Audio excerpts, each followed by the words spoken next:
All right, let's roll. Hey everybody, I'm Nico. I'm TK. And I'm Kevo.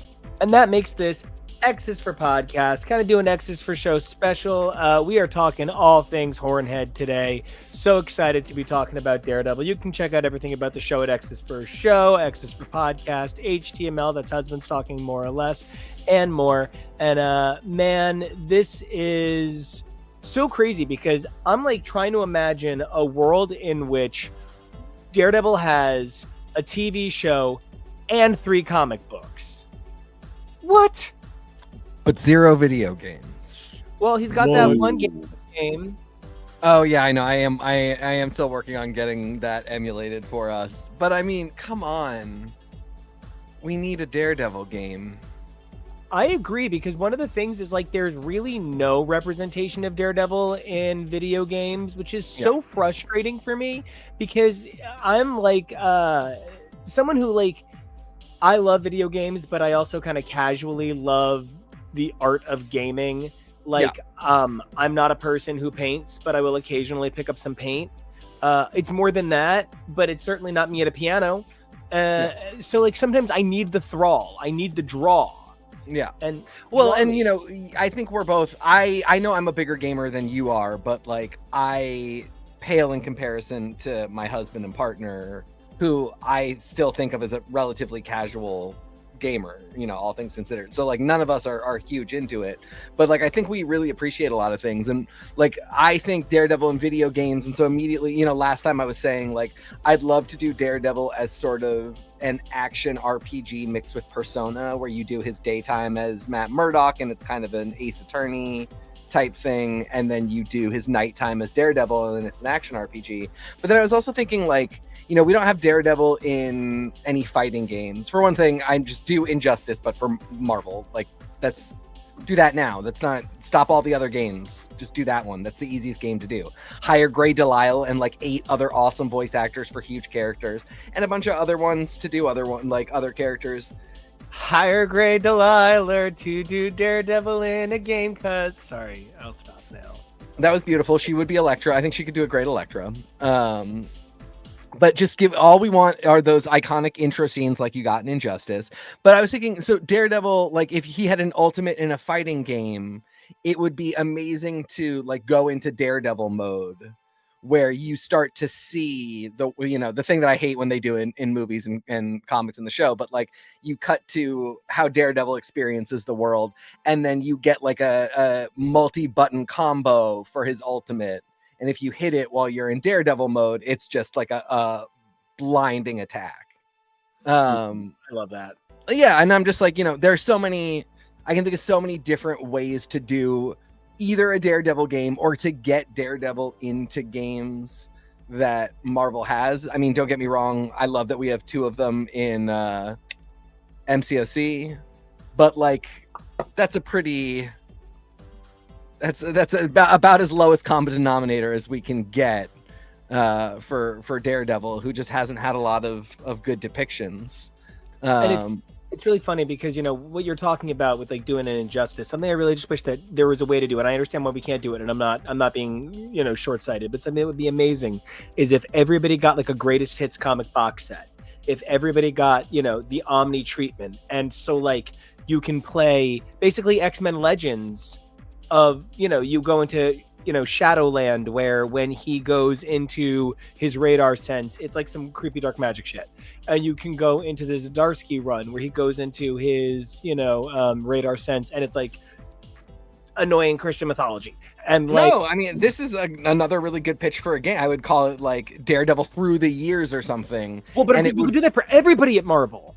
Oh, I mean, you absolutely could. That's like, I get why this stuff all doesn't happen is because like it costs money to develop it. And I don't know. The Nintendo Switch 2 Direct today told me they'll throw money at anything.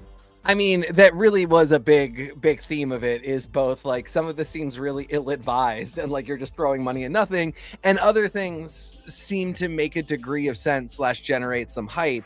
But like the immediate headline after the announcement was Square Enix talking about how they took like a almost $200 million, $145 million hit on they've been taking a $145 million hit on their action RPGs, and in particular Final Fantasy VII, which again to me feels like US tax avoidance math. It doesn't feel like doesn't feel like an actual problem they're having. That just feels like, how do we call some of this, a loss so we can take it as a write-off? But I get it. It's a big investment. I just like, I don't know. I mean, for as excited as I might be about Cosmic Invasion and another Wolverine game, or another Insomniac game that's Wolverine, are we getting another Marvel versus Capcom? Am I making that up? No, I believe we are. I don't know. It's so fucking stupid, but I'm so stupid. But when you said I'm excited about Cosmic Invasion, my brain went to, wouldn't it be weird if they did like Angels in America, Cosmic Invasion, the video game, and just. But honestly, like I mean, like those are the types of things that like. Cosmic Invasion is not a crazy style of game. Like it's a pixel art style. Like that's video game art. Like that was a thing I studied in college and in grad school. Like you can do a pixel art, like take the characters of Angels in America and have them in a hack and slide, like an arcade style hack and slide. That's actually not crazy for a single. I mean, like Joe you versus have the mothership is. And Butterfly, the experience. You have. Concerned Ape, who made Stardew Valley, and I forget the guy's name, but it was one guy who made Balatro. These are two of like the best. I mean, Stardew Valley is one of the best-selling games of all time, and Balatro, I think, ultimately will get up there. Single maker who did all the graphics, everything else, and so it's not crazy for a team of college or grad students to do Angels in America Cosmic Invasion and like to make that an art project or whatever. But the point being, when I see Marvel Cosmic Invasion, I'm like, that's cool, but also like, again, like a team of college students and a man with a dream and a bald head will come up with a piece of art, and meanwhile Marvel is just making I don't know what it is, but for my money, when you have one of the biggest IP buffets of all time and the money of Disney at your disposal, I do kind of want like Marvel the video game experience, and it literally is everybody's long box, and it's their worlds drawn from the pages of the comics. I want the girlfriend experience from Marvel, like she's out of Long Island. She has been all over my feed lately, and I continue to love her. But yes. And beyond that, I do want to kind of use that as a really clear segue, because like part of what we're talking about is the fundamental universality of these pieces, right? Finn Jones is out here. Yes, he's out here, and he's and maybe he shouldn't be, but he is. No, it's not like he's Alex Jones, and so like it's not like he's. It's more on the Nikki Blonsky spectrum of, why are you doing this? There's other roles. That's so generous, Kevin. I don't think anybody is paying this man for cameos. Well, but he's actually the godson of Katie Manning from Doctor Who, so he could always just go back to Doctor Who, not like in real life, but the character. He has other options. It's just my point. Nico, please. And so, like, he's out here being like, give me a fucking chance. And I'm like, you know what? Yeah. Because can I tell you the thing that I think not enough people flat out say? You know what you loved about, what you truly loved about Netflix, Marvel? You loved pieces. You loved the vibe. You loved moments of it. Can I tell you why some of your favorite TV shows have video cut downs with 100 million views but don't have episodes with 100 million streams? It's because the whole thing isn't 22 fucking minutes funny. The thing is 4 minutes funny, and it's 4 glorious minutes. It's amazing. It's exactly how long Dane Cook was funny. So it works for it, but then you reach a critical mass where the reality of the weight of the crown is just so much for your skinny, dumb neck. And like, I really feel like that rush of shows, there wasn't a whole amount of complete support behind Luke Cage. There wasn't a whole amount of complete support behind Iron Fist, behind Defenders. Something managed to squander Sigourney Weaver. You have got to get up early in the morning to squander Sigourney Weaver. The only thing, they didn't squander Sigourney Weaver. They should not have killed the character. And then it sucks that this ended and got left in limbo, that this slice of universe ended, got left in limbo, is kind of in and out of canon depending on where you are. But I would just bring her back. I don't know. It's particularly difficult with Iron Fist because Marvel made the very smart decision a while ago to return the idea of Iron Fist to its Asian roots. You hear that, Elgin Marbles? Do you? No. To make a Chinese man Iron Fist, and to let Asian writers write Iron Fist, and just to move away from, it's not even like, because it's very nebulously Asian, it's not, it was also created by white people. So, it's not like we're asking for authenticity of a certain degree here, but it's more Asia, like when an Italian drag queen calls herself Asia. I mean, it's Asia like when a drag queen from New Jersey calls herself Princess Linguini, the Queen of Sicily. Seeing every one of her shows. She's so talented. I mean, that angel hair no wig. one's debating that. It's literal angel hair wig is really Princess Linguini's got it. But no, I mean, like, it's just we gotta pull Danny Rand, the white savior of Asian culture and mythology and heritage, just out of the mix. But Danny Rand is not a bad character. The problem is Marvel made that decision years ago. They got us a new Iron Fist, and they never quite figured out what to do with Danny. The idea that he would continue to be a well-trained martial artist and superhero is fine, is fantastic. I think that's the best thing that Marvel can do, is take a character that they fucking own and develop from the 60s and figure out how to work with them. Like, again, Zdarsky, I mean, other people have used him, but my best experience with Stiltman was in the Zdarsky run. And Stiltman sounds so stupid, right? Like, that's the dumbest thing I've ever heard. That's not a threatening villain in, the year of our Lord 2022. What am I going to care? But Zdarsky found a way to do something with the character. And so, I always appreciate you own him anyway. You might as well do something with him. I am down for that.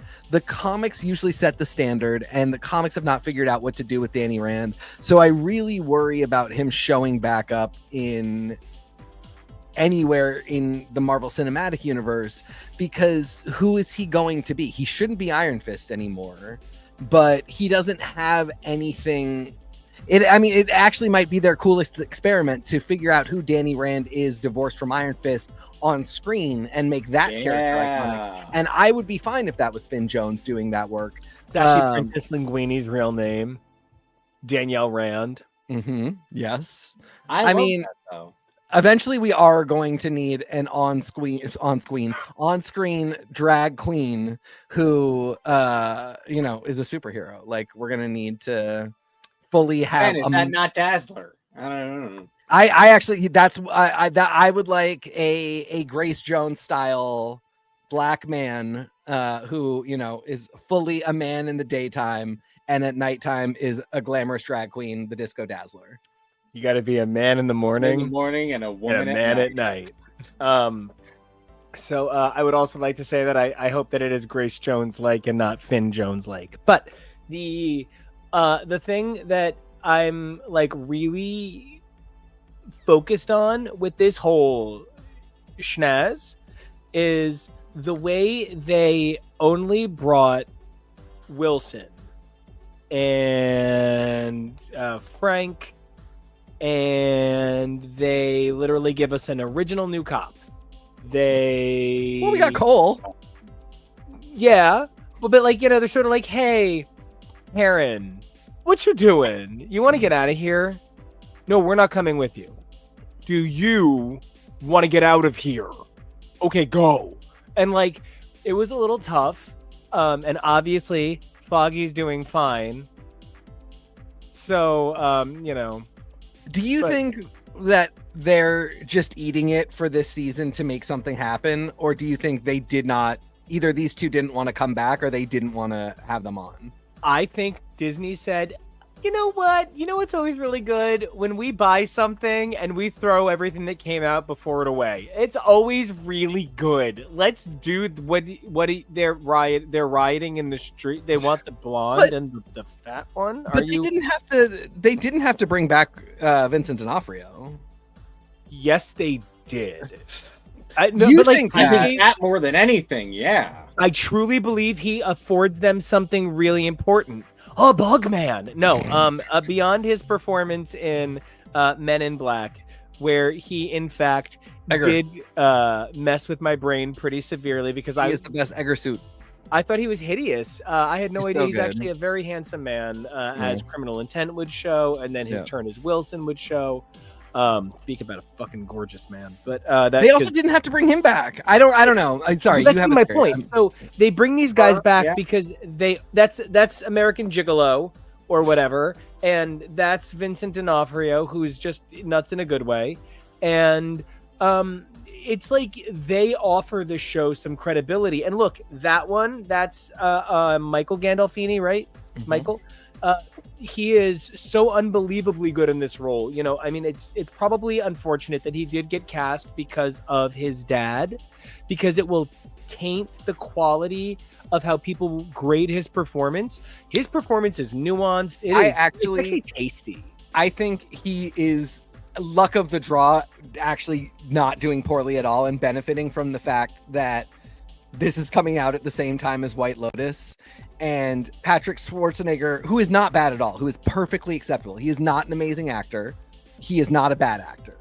But he and the entire Schwarzenegger family are on this tour to basically say, unless you go into White Lotus saying that he is the hardest working, best actor that has ever lived, you are disqualifying him as a Nepo baby. And he didn't get any of this because of family connections. He's actually just the most amazing person.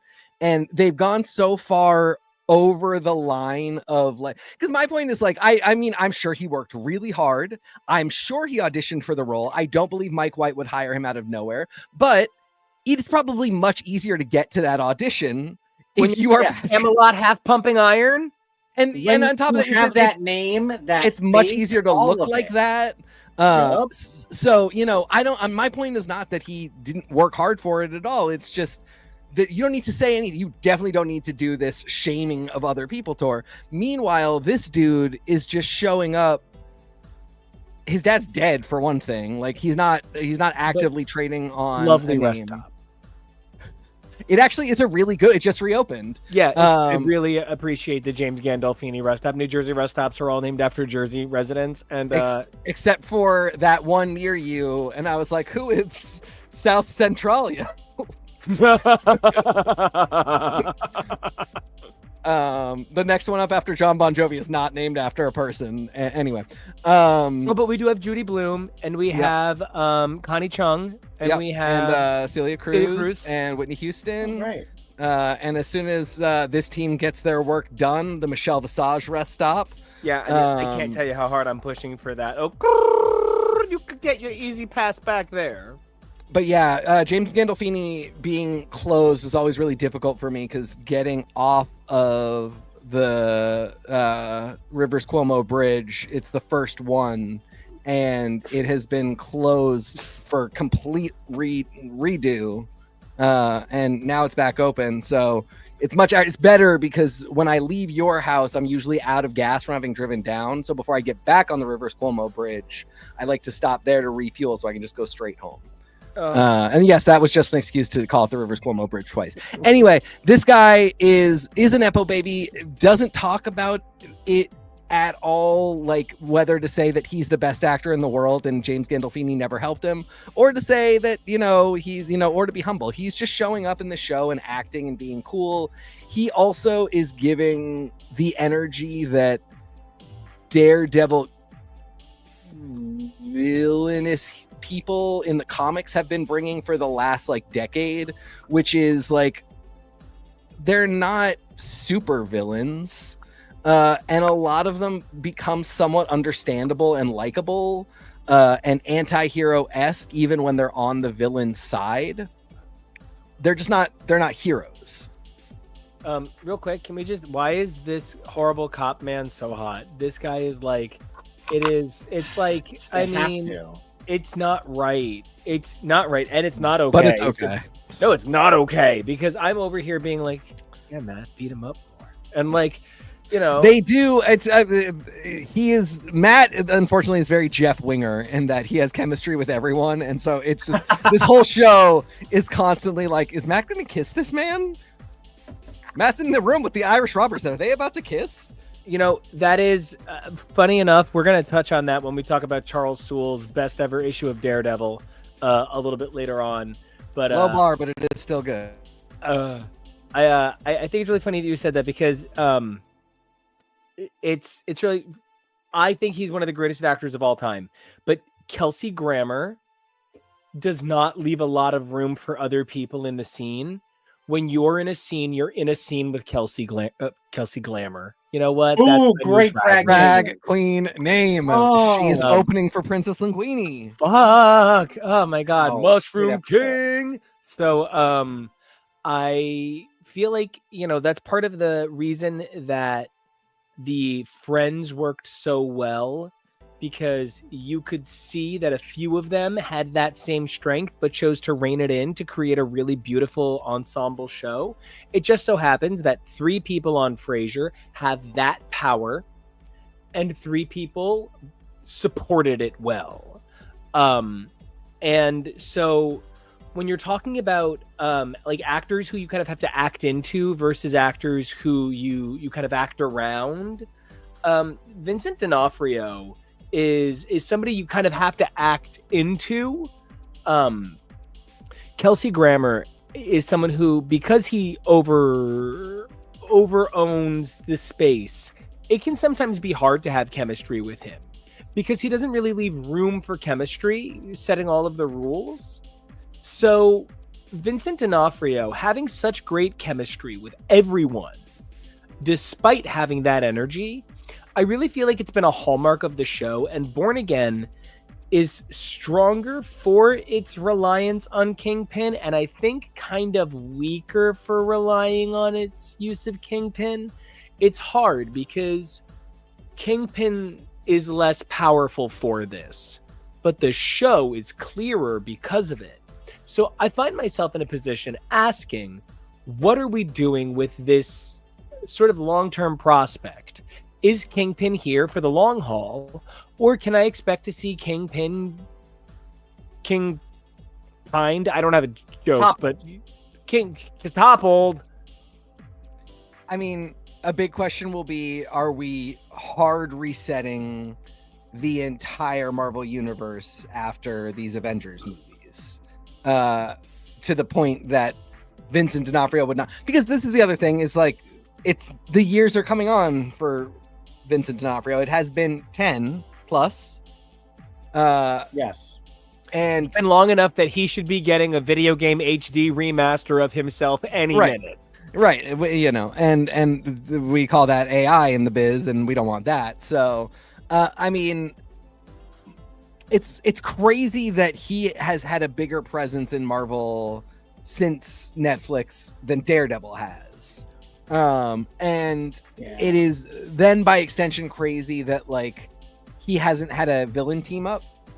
Like that's when you say like the show is better and worse, part of it for me is like he is worse off because his character cachet is at the point of like, yeah, he should be teaming up with Zemo. Like he should be a movie villain at this point. Like Dr. Doom should be like, I need American money to move stuff around, and you're my launderer. This in some ways feels a little pedestrian. The only reason it doesn't is if you know Daredevil comic lore and you like that he's mayor because that was a cool time and cool stuff was happening there. The show isn't doing a lot of that cool stuff. It's referencing that it knows it because it's making Kamala Khan's father be the banker, but that's not the same as Kamala showing up to help Matt and then having to leave because Kamala's law, which is the essence of a thing that is happening on the show, which is just that Wilson is saying no more vigilantes. I don't know. It's a little bit all over the place. None of it bad. I hear what you're saying, but I think it's one of those things where maybe that's why it would have benefited from more drop than playing out over sequence, because, you know, this is episode 7. Yeah. Like what you're describing needs to play out over time. Yeah. And if we'd gotten a full drop all at once, and weren't sitting on every new reveal every week and were able to process it all at once, we might feel a little bit differently about the amount of time these things are taking. Because like you're saying, it's the number of appearances and it's the amount of time that Vincent D'Onofrio has spent as this character that really begs for an escalation of his character. And when you do this slow release, it feels like it takes forever to get to something like a team up. Something I was thinking about was Muse too quickly dispatched this week? But then again, if he wasn't, how long do we want villains to be dragged out either? The sooner we dispatch a villain, let's introduce someone new now, rather than sitting on someone forever and start to feel the way that we do about Kingpin, with having 10 years of Kingpin and having this taken 10 years to get to something good. Well, and that brings me to my next point, which is the show has been moving at a surprisingly slow pace, not in a bad way. Just I would not have thought it was going to move at that slow a pace when it started, just because it had a lot of work to do. It had a lot of stuff to do. But very slow pace and very deliberate, like a really clear rhythm for within the episodes and for the episode releases themselves, including a double drop at the start of the show and then halfway through, which was last week. And then this week, the pacing was like an entirely different show. The pacing for this episode was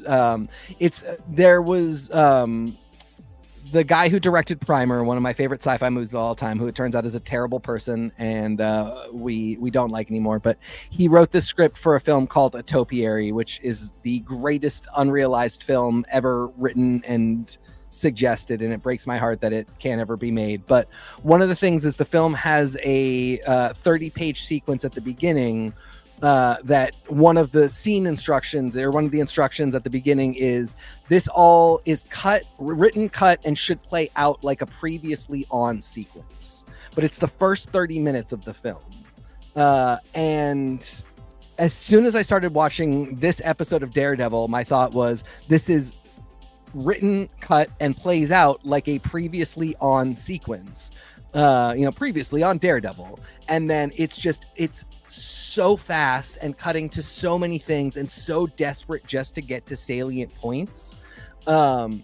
This is the fastest moving episode by double-digit increases of speed. The way, and that's for like cuts and plot points, but then like the way the day is moving in universe is really fast too. It's just a crazy fast moving episode. We have seen Muse and Heather Glenn have one interaction prior to this episode where he says, "Hey, I need help." We never establish in the episodes between then and now that he has been seeing her for therapy, and that they're making any progress. He shows up to this episode. And so this is where I'm like, maybe this is a smart thing and maybe this is a bad thing. I thought the show, and this is where I'll turn it over to you guys when I put this point out there, I thought just from the writing and the basic setup, they did a pretty good job of with the writing establishing to you, the viewer, that he had been coming to her for a while. And so I didn't necessarily need the previous episodes to have shown him being there. And that was the kind of quickness and economy that this episode was giving on all cylinders that maybe was a little too much all over. But like, when I look at a moment like this, am I comfortable moving from Heather Glenn, I need your help, to, episodes later, hey, I've been getting your help and now I'm going to murder you? I think I'm okay with it. What do you guys think? Oh, me, how cute. It's interesting because I clocked that to Kevo. I've actually been trying to figure out the sort of behind the scenes of it, because I really agree with you. The pacing on this episode is noticeably different. One of the things that, we know from what happened is like the first 4 episodes were produced and it was a totally different show. And then it was recut and they said some part of that is going to be saved. And then they brought in the new showrunners, and then they brought in new ideas or whatever, however they did it. But like, when I write an arc of something, right? Like when I write an arc of Kid Riot, one of the things that happens is I start with one goal, and at some point I realize my other goal, and I start, oh no, the story has changed, and now I'm writing toward a different conclusion. So when you go back and you read the beginning, you're like, ah, shit, this is not the beginning of this ending. And I worry a little bit that this piecemeal strategy to developing this season has resulted in some vibes of like, this is where it began with this intent, this is where it's going to end. And you've got a couple of episodes, I think this one and the first one of the double drop, where the goal seems to be, how significantly can we reset your expectations within a single episode? It's almost like they're using the arc versus single issue strategy to kind of refocus the conversation. Kevo, what you got? I really get that. There's so much conversation going on right now about episode orders and season lengths and people wanting to go back to the days of 27 episode seasons, which I'm only barely hyperbolizing. Melrose Place sometimes got above 30 episodes per season. That's how television used to get made, because it was a lot cheaper and they made up for that quality with quantity. But now episodes cost a lot. You've got a lot of powerhouse talent in these things. So now I really feel like the focus is more on what can you do in each episode? How can you tell so much story? When I first started watching Doctor Who so many light years ago, 20 years ago, no, 18, but still almost 20 years now, I think about how quickly you come to care about the companion, a character like Rose, in only 3, 4, 5 episodes, because it needs to move at that fast pace. And, is there something lost in drawing out that drama and seeing more scenes of Heather Glenn in conversation and in therapy with Muse? Yeah, but not necessarily. And it's not always what was in the artist's vision either. This is just, a different method to show that. And I'm really intrigued by the choices that they are making so far. Especially because we have, I think, is it 2 or 3 episodes left? 2? With everything they've been getting into, single episodes, that's quite significant, knowing that we still have a second season that we expect a year from now. So not a hugely significant gap. These are all factors in how much we are getting through this quickly. And I think something that I brought up to Nico first partway through this episode, and then as the episode was ending, was partway through the episode, I said to Nico, I don't think Muse has superpowers. And I still could be totally wrong about that. And I think, Nico, you still think he does or did, and we'll get to that's part 2. You didn't say you agreed with me, so I assume that means you did not agree with me. Yeah, which is I don't know. There's got to be more at play here. Part 2, part 2, right now we're about to talk, when we finish talking about this show that we love so much, we're going to talk in part about Daredevil Unleash Hell, in which Muse is in hell and is a spirit doing crazy hell stuff. And this death felt too fast and too furious to not have something more going on. So I did not think he was going, when I said that to Nika, when I said I don't think he has superpowers, I did not think he was going to die this episode. And I was saying, like, he's going to be Bullseye-esque, and, like, you know, he'll maybe be very talented, or they'll be like, he's a high potential individual, and that's why he's so good at karate. But he's not going to have supernatural abilities. And then the episode ended, and now my feeling is like, oh no, his supernatural abilities are going to be that he went to hell and resurrected and came back, and now we're going to be dealing with that side of Marvel. We basically said the same thing the last time we talked about the show, but it is deeply my hope that this is the case, because this is my other thing about Daredevil. Once you really get into Daredevil and, like, have had time for Daredevil to be the hero of Hell's Kitchen, Daredevil being in conversation with the supernatural. He does not have to be supernatural himself, although that's really fun too. Daredevil being in conversation with the supernatural is really good and really fun, and opens him up to the rest of the Marvel universe. Opens up him teaming up with Elizabeth Olsen in the sewers under Manhattan. Like, it doesn't matter what it is. There's so much cool stuff that you can do. And the only thing about this show is it is starting to increasingly show me the gorgeous walls that it has put Daredevil in. It is a phenomenal house. The architecture is beautiful. It's so well wrought, but I am constantly seeing the walls. I'm constantly seeing the limitations. And I think as we transition out of this season into the second, or maybe out of the second season into wherever Daredevil goes from here, it would be a really good time to start to let Daredevil out of this particular structure and into a completely different one, because there's so much precedent for it, and the character actually really thrives when you let that happen. And it's because the character, like we said earlier when we were talking about the different ways you could make a Daredevil game, he could have dark magic, he could have Judeo-Christian symbology, he could have just sort of like, for lack of a better term, generic white interpretations of Asian culture and like ninja form, you know, whatever element of Asian culture they're going to haphazardly borrow.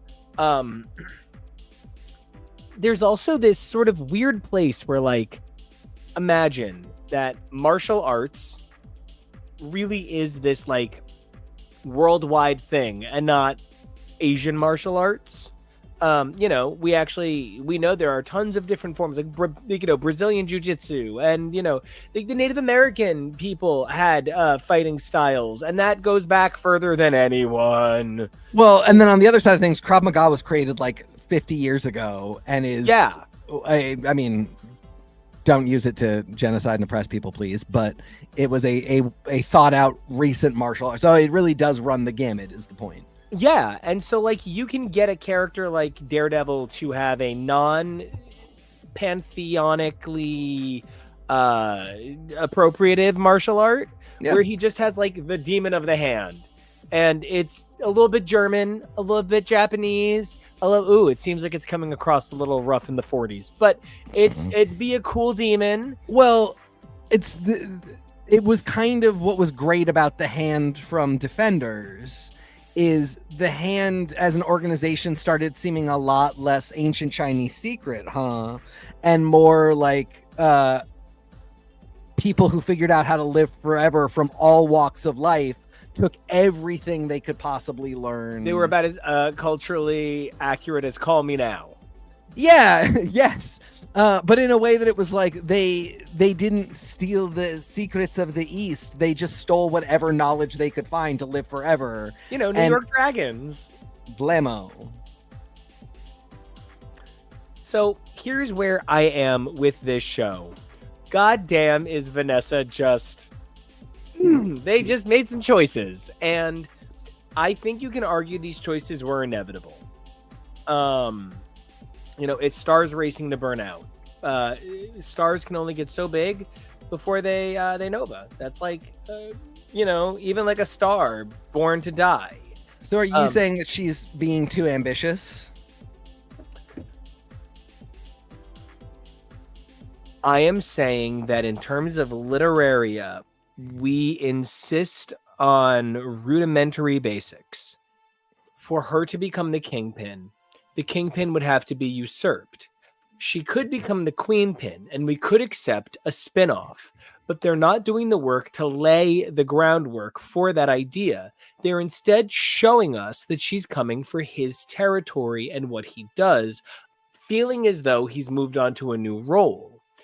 But like most white men, he's greedy and wants everything. So he's not willing to share with her. He might even insist that she can only vote with her last name matching her birth certificate, having been the one to change it. So I believe the goal here is to Lady Macbeth her. Whenever anybody's like, no, you guys don't get it, Lady Macbeth felt sad at the end, I'm like, everybody was on fire. Everybody was just pretty angry about the 3rd-degree burn. But you are leaving out one huge part of things that I feel like... Oh, the fat suit. The fat suit. No, Adam. You know why I'm not leaving out Adam, actually, because Adam represents her weakness and her foible, and they're both greedy. Greedy is not their foible. His foible is his rage, and her foible is her sexuality, something they both clearly were victims of before they met. She goes right after this man who's crazy because he's hot from the beginning. She's a sexual being who lets that control her. I think it's actually what's going on in Saladin and Ahmed's run. It is literally the 7 deadly sins. His is wrath, and hers is opening her legs. I think you could argue that is very much him coming for her territory. Okay, yeah. Okay. And so I don't think either of us it will bear out who is correct when the show reveals. It will be me. Yeah, probably. But it's the fact that they are setting up a board for us to look at pieces on, I think is what's very hot. And unfortunately for the show, this is so much more interesting and is giving so much more than whatever is going on with Matt. Kebo, you weigh in first because I feel interesting on that topic. I don't necessarily agree, only if what it is what it obviously appears to be. I don't like the bulk of either of what you're describing. My hope when I saw this play out is mostly close to the Queenpin scenario, where she actually fed Luca to Fisk rather than her turning on Fisk. Ooh, he's a prezi. No, to get rid of him for both of them so that she can be the Queenpin while he's the mayor. And frankly, I am genuinely, and the word is I would use, bored of any other story. I am so sick of Charlie Brooker is afraid of cuckolding stories. I am so tired of them. And I just Black want Mirror? I just want something new and interesting. And her trying to kill him to muscle in, and now it being a cat and mouse game between them is not something new and interesting. It's old and it's boring, and I am sick as hell of it. I want something new.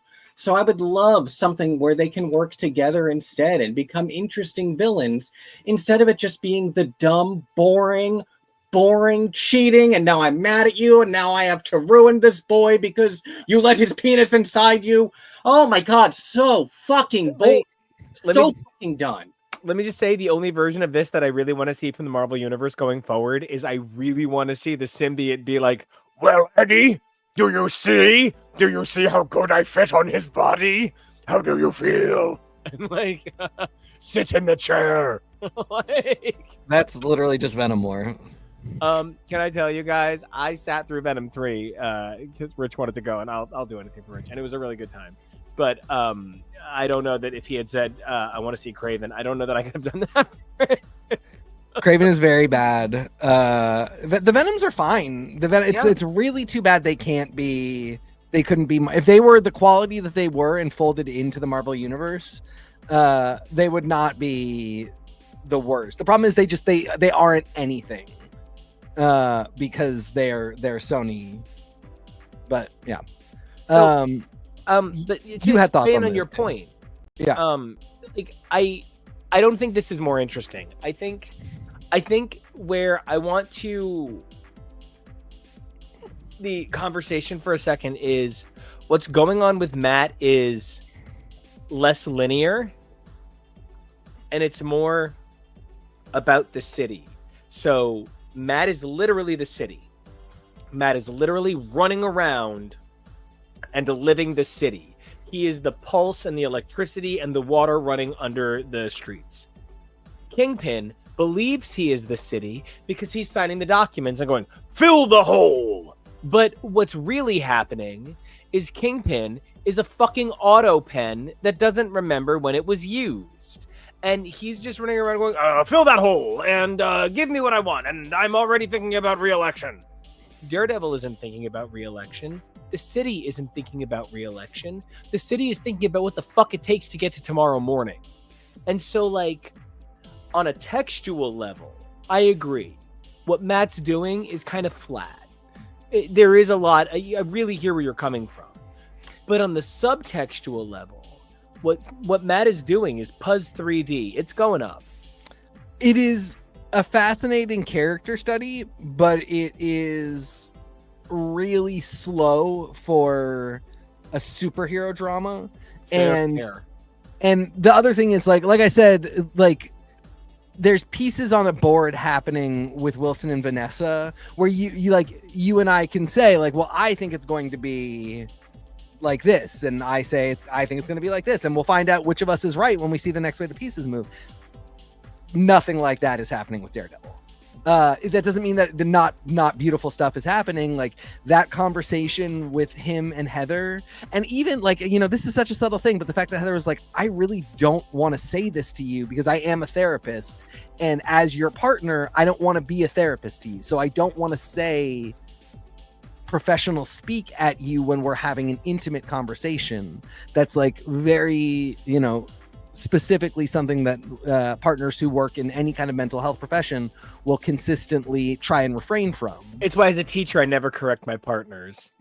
Precisely. Never. You never do that. And so, I mean, it's a really beautiful moment, but also like, at this point, I don't even think we're having a discussion about whether Heather possibly thinks that Matt is Daredevil.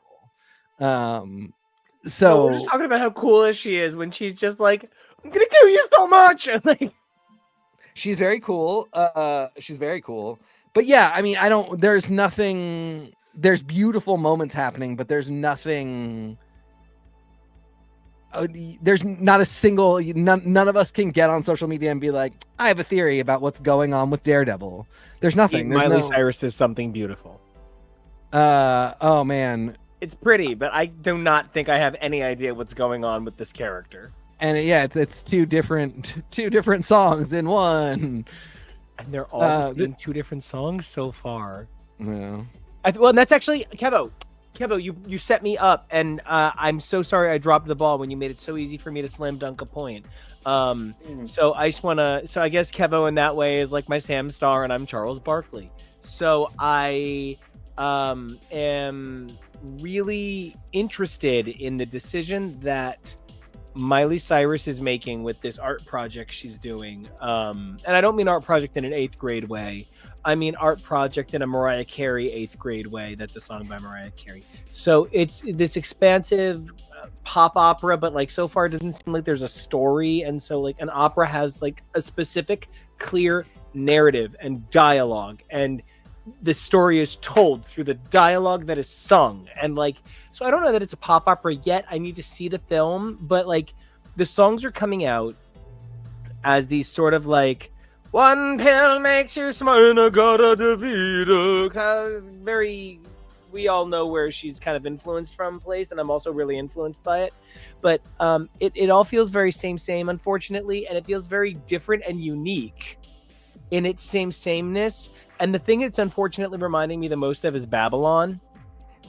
And like it has that, look how cool I am. It's like if somebody ever said they were going to try and make Metropolis again, I would be like, you're going to cast Jared Leto as the fucking angel, I'm going to kill you. And so like I feel a little bit like the decision for her to slowly release this art that kind of feels like it's a little too in one mode to come out day by day, versus this where I feel like releasing this week by week is bold. I know Disney Plus doesn't really do drops outside of Echo because they don't believe in women-led shows, but I feel like obviously Agatha all along, which was secretly led by Billy, a young man. So I feel like what we're talking about here winds up being the slow release on this. I do agree with you. Actually kind of hurts Matt's story in some ways, because it is making this, it's why I don't care for Buffy in season 6. Rewatching it all at once, yeah, if I plow through season 6 in 4 or 5 days, that's not bad. But over the course of 8 months, that was interminable, and it did not fill an emotional need for me.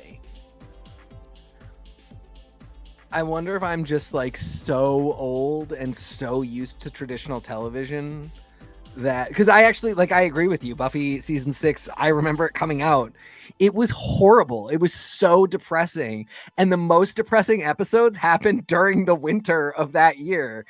And I want to stress a point about that too. We were all in high school. Yeah, So we weren't like adult demographic. We were teens, which is kind of really fucking easy to please. And I want to chime in as the third, being like, yeah, as much as we all still loved the show, the actors, the performances, it was interminable. It's my favorite episodes. It's my favorite finale. Like, it's my favorite end. Dark Willow is like one of my favorite things of all time, but also like so incredibly difficult to crawl out of the hole that the show put you in. Yeah. There's a hole that the show put you in, from being so dark the whole time. What? He made a Dawn crawling out of the hole. The joke. It's all right. It's just so sad that Michelle Trachtenberg. It really is just the absolute. We loved her, so that's all that matters. There's kind of like a Buffy curse, unfortunately, that like it hangs on a number of the men associated with the show. They're not great, and there are some rumors that some of the women weren't always the nicest either. So there were a lot of, what dirty thing did she get up to? No, she was never like that. She suffered from medical problems, and so just losing Michelle Trachtenberg, what a loss. Really sad. But yeah, it was horrible. I really do remember that, but I can't even imagine having watched it all at once. I can't even imagine having binged it, and I can't imagine how, like, I'm glad this is weekly, even though I think you might be right. I don't think it might be the best for the story. I feel like I would lose so much of my focus if I were to watch this all in, let's be generous and even say over the course of a week. Let's say I don't watch 3 episodes a day and get this whole thing done in 3 days. You're talking about doing all 9 in one day. But yeah, I don't know. I while it is giving me a lot of time to identify and dissect the flaws, it's also giving me a deep appreciation for the really intimately held moments and the pace of the intentional pace of the show. Yeah, I don't know. It's something I would really have to think about. I really wonder about faster drops, but not all in one. Like two the whole time, one a day. Like a 5-4. Ooh, one a day. What if? I mean, I'll do the worst possible show to do it with. Not Miracle Day, but the other one, Children of Earth. Children They of did Earth. that back at like a time when that was unheard of. Torchwood, yes, what a model to Oh copy. my God. Was that one a day? That was one a day for across the 5 week. days. It was one a day Yeah. across a week in the UK, where like I mean, that actually, Kevo, I'm being funny. That was but also so supremely depressing. it raptured the nation Yeah. the entire week. So Yeah. Kevo, you are totally No, you're right. You are. I mean, And- like, I don't know. I and- just go ahead. How much they dropped the ball, though, even Yeah. also is an example of, is that even better? I think everyone was really loving a lot of it until episode 4, and then actual nosedive for the 5th episode. That could Well, still happen here. Who knows? The other huge problem is it just like it wasn't really Torchwood, but it wasn't a new thing. No, Oh, you Jack, mean- it's a new thing that I invented. a new Daredevil No Captain on a Jack. new network. Um, And I'm so yeah. glad that you said something about balls dropping. I think we should absolutely still be pointing to John Barrowman. I'm kidding. You're going to hell. Here is my actual. I wanna get us off of Born Yeah, Again let's and wrap. talk about some comics. Here's my actual final thought on Born Again. I feel Born Again and Tori Amos releasing Tori and the Muses, And that's this year. 56 minutes and 4 seconds. Good count. This handsome guy over here who knows a couple of numbers. I'm being so mean. He absolutely knows numbers because he knows Definitely I'm at number least 4. one. Well, If he didn't know numbers, he all that counting they do in ska music. That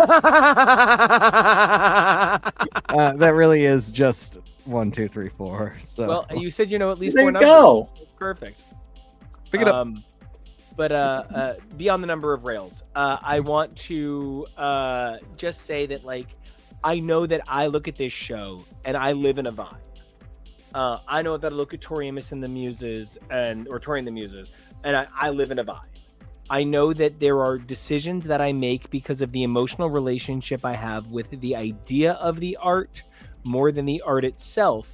And in that way, I know that I'm automatically susceptible to being an unreliable narrator. So I don't think that my opinion on this show is really worth a whole lot. I know that this is where I go to hide. This is it's an hour and it's an escape. And this past episode felt the least like that so far. This felt like when I sort of felt like season 2 of Jessica Jones immediately came off the rails. Season 2 of Luke Cage immediately came off the rails. I don't know that I thought that season 2 of Daredevil came off the rails because the elements that were not so railsy were the right parts for me. I think we have before us 6 episodes that merit an A-ish. I think the episode in the bank merits an A+ maybe. And I think this last one is kind of a B+, but I'm hoping that because it does so much, it's a B+ that I sure do love to be rewatching. So, how do you guys feel about Born Again as we head into the last 2 episodes? Kevin, go ahead.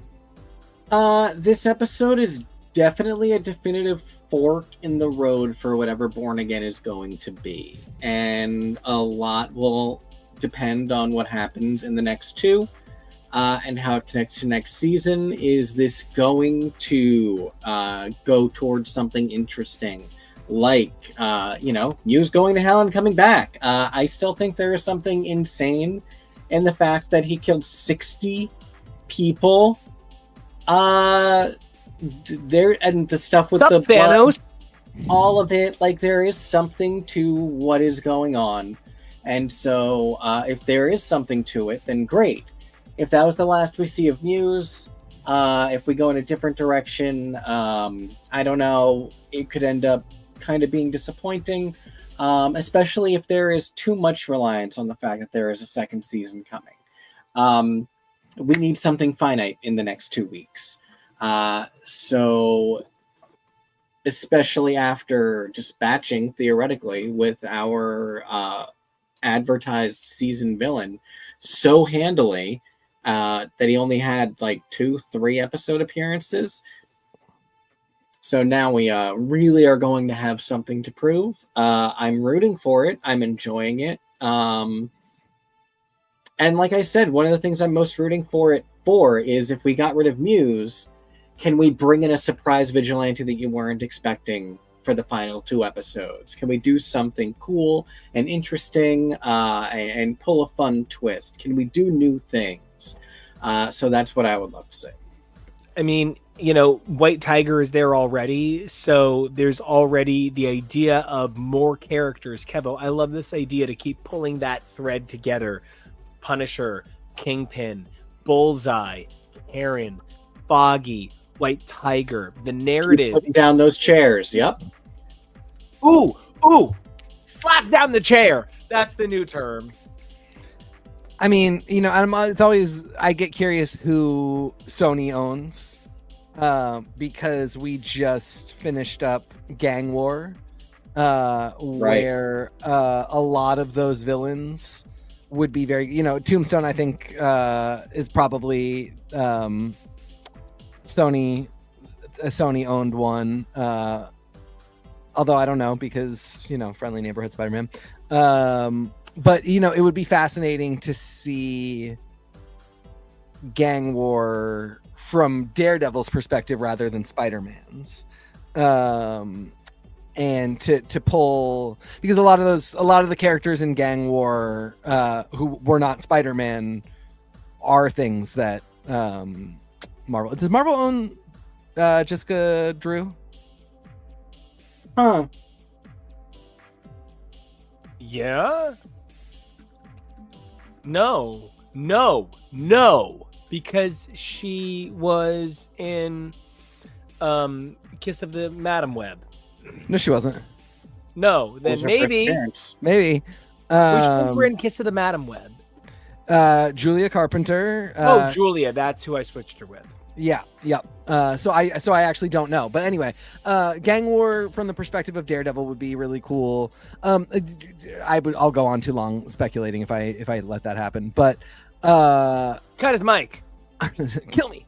Cut your mic. I really am liking this show. I think all the flaws that or all the red flags that we're bringing up are really I wish I saw Marvel playing with the stuff more, and it is exactly what we talked about. We did get a one drop with Echo, and Echo actually did really well. So then I'm curious what that means for other shows. But I would be curious about other kinds of drops. We haven't done a special presentation since Werewolf by Night, and again, they don't all have to be Werewolf by Nights.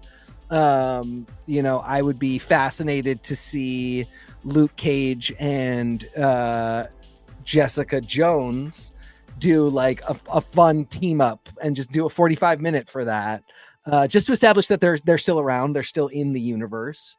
There's a lot of stuff like that I'm just play around, have some fun. This has been a really good start to getting us back to street level heroes and to reminding us the multiple facets of the Marvel universe. And I just kind of would like to see that continue and to really get developed. But I'm down for anything. So Kevo is a motherfucking superhero.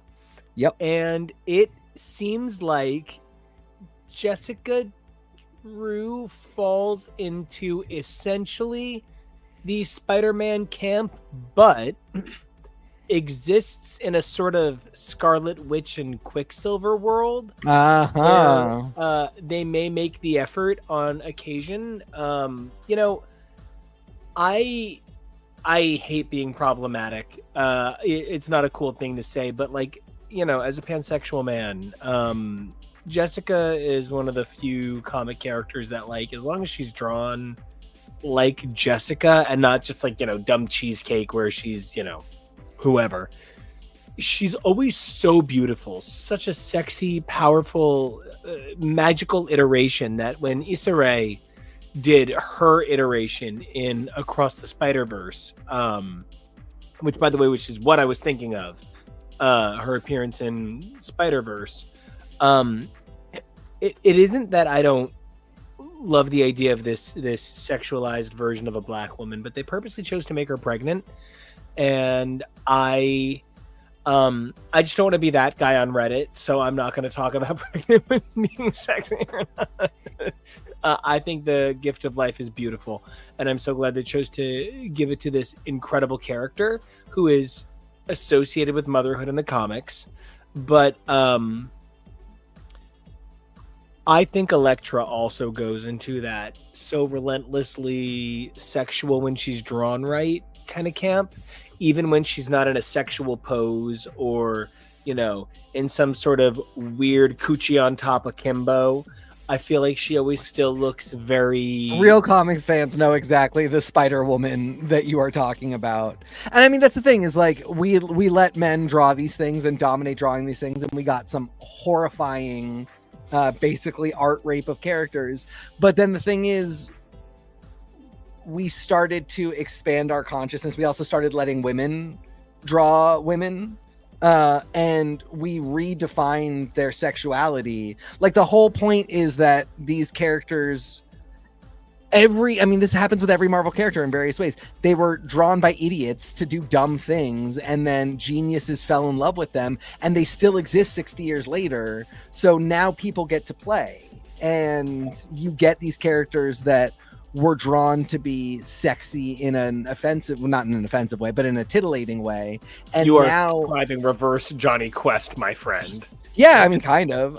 And now we have people that come in and say like, oh no, this was meant to be sexy, but sexy doesn't mean you're drawn with your vagina up in the air, just waiting to be, taken. Here's what it means. And then we get incredible art that is conscious of sexuality but not objectifying.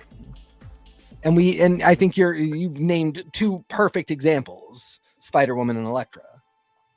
And I actually want to go out of the way to mention a male counterpart, Havoc. Yeah, mean, even when they make him the leader of a team, he is the brother of a character. So, Spider-Woman, the sister of Spider-Man, not by genetics, but by character concept. Well, in one universe. Well, yeah, absolutely. Yeah. So, like, I feel like you can kind of point at Havoc, Alex Summers, and be like, yeah, no, I mean, like, there are only so many characters that I really allow for on traders, the Bergie status. Right? Like, there's a difference between a himbo and a big dick idiot. And, like, Alex is appropriately a big dick idiot. Mm-hmm. And, like, Warren's a himbo. Like, it's different, like... Mark Sloan is a big dick idiot. Yes, but Shepard is a himbo. Like, yeah. It's a fine line... And I feel like what's so fascinating is Daredevil's cavalcade of extremely stronger than him women so rarely includes the conversation of Heather Glenn. You can talk about Karen Page, who overcame finding out she had HIV to run a radio host hotline at night where she helped other people. She overcame heroin addiction. She got herself out of porn. She fought the mob. Karen Page is everything I hope to be. Karen Page is like the basis for Cory Booker's speech yesterday. Like, she is just absolutely all the power in the world. And Elektra, obviously, Tosh, obviously, no need to say anything there. I know I'm the only person on this panel who feels that way, but my God, Echo, I can't stop naming strong women that Daredevil's associated with. And then there are Heather and Mila, unfortunately. And I have no way to defend Mila. It's just not possible. Oh, Kirsten, another strong woman. But that the show has made Heather that strong, that cool, that powerful, that bold. I fell in love with this actress on Revenge. What's he mad about? Why is he making that face? He just wants his handsomeness right here. You're not naming the most important one. Oh, well, no, because You I said don't think Mila. of her. I don't think of her as a Daredevil love interest. I think of her as a Deadpool love interest. What? Oh, they dated for like several years in the 90s. Like he's in love with her, and she thinks he's a tool, but she's into it. That's classic Mary. And I don't really think of her as I don't really think of her as a Deadpool character, but because I brought up Iron Fist earlier this episode, like I literally did relegate her to Typhoid. Yeah. It's so interesting. I think of her as more of a Liza Minnelli character. You're not recently On Daredevil. RuPaul's Drag Race. You know what's so funny is she's a character that has never been copied quite right into screen, whether it's the Elektra character, who's also I think just Typhoid, and this character was Typhoid Mary, but like it's fine, don't worry about it. I'm going to choose to hold out hope that one day TK will get to, you know, do his run, and his take on Typhoid will be the one that they wind up bringing over to the films. But it's hard because I think if you only see Wilson as like sumo bodybuilder sized and concepted, then you're watching it wrong. Wilson's actually really feminine. Actually, he's not shaped like a chode. Wilson is actually really kind of soft and like yonic. And I know his name is Kingpin and he uses violence, but the whole point of Kingpin is he operates from the shadows and is behind everybody. And there are so many elements of Kingpin that are female coded. And the fact that he is drawn to women stronger than him, it's unbelievable the ways in which people overlook the soft, gentle qualities that brilliant, very masculine writers have given to Wilson over the years. So, you know, even when you're talking about the male characters of Daredevil, you're really talking about a study in male versus female and these ideas that we use to define what our gender roles in a noir. So I do feel like Born Again is a study in gender politics in noir in a lot of ways that is playing out, as TK pointed out earlier this episode, dynamically for Kingpin, but slowly for Daredevil. And, you know, Kevo, as you pointed out, I think one of the strongest things about that is it allows the viewer to fill in those pieces for themselves. Yeah. All right, we done on this one and move on to the next one? All right. Kevo, I know you probably haven't read quite as much, but anytime you want to jump in, we would love to have you jump in. But I'll be back at the end. I'm the same Kevo as the beginning, but it'll be later. Man, that will not be the case for half of these characters in Doomsday. But, okay. First things first. Okay. All right. Okay. TK, you are a gentleman who was once adorably chubby and then got a lot thinner, and you are now a rippling masculine muscle main man, and I'm all about it. If you knew the day you picked up your first weight where you would wind up, would you take the journey? Oh yeah. Okay. I would too, but I would not for this run of Daredevil. Okay, how about you? Yeah, no, if I had known where this would end up at issue 19, I would have skipped it.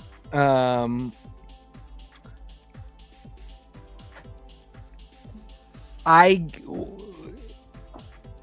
speak for both of us when I say we get it. We understand the interplay between Marvel, the comics publishing company, and the rest of Marvel. Oh, you mean when Bullseye went splat? Is that what you mean? The splatting Bullseye? Okay. And the regular need to tread water for various reasons. And the need for mostly comics to react to the MCU while also offering up its body and back catalog to inform the MCU. We get it. That's fine. We're not precious about this of all things because we understand this is not, though this is, a lot of this means a lot to us, it's not all our art for art's sake and all our literature for literature's sake. That said, I don't need to always be treading water just because you do. And when you give me a run like this, that is just 2 years of treading water, you've done a disservice to everybody. I really, for one thing, I've been skeptical of the Wolverine run this entire time because I have not enjoyed the writer, who is the same writer of this Daredevil book. I haven't been enjoying Daredevil, so that's kind of been informing me about, like, do I want to do this with Wolverine too? Like, am I interested in experiencing the same level of storytelling with another character? No. Yeah, I mean, speak on it for a while, but I've got not a lot of positivity to take away from this. So, one of my all-time favorite TV shows ever made is Stargate SG-1, and it's based on the film Stargate, and there are spin-offs, movies. Stargate Atlantis is probably best known for making Jason Momoa relevant before he became famous. The universe is what Rumpelstiltskin did between Full Monty and Rumpel. It was also their attempt to compete with Battlestar, to take the popularity of Battlestar Galactica and turn it into, you know, something that could work for Stargate. It did not work. And so there's another digit and it's in space. So there's the Apophis arc, the Anubis arc, and the Ori arc, and they're the main arcs of Stargate. And Anubis is kind of just Apophis again, but plus all of the crazy canon about ancient magic that they developed through the Apophis arc.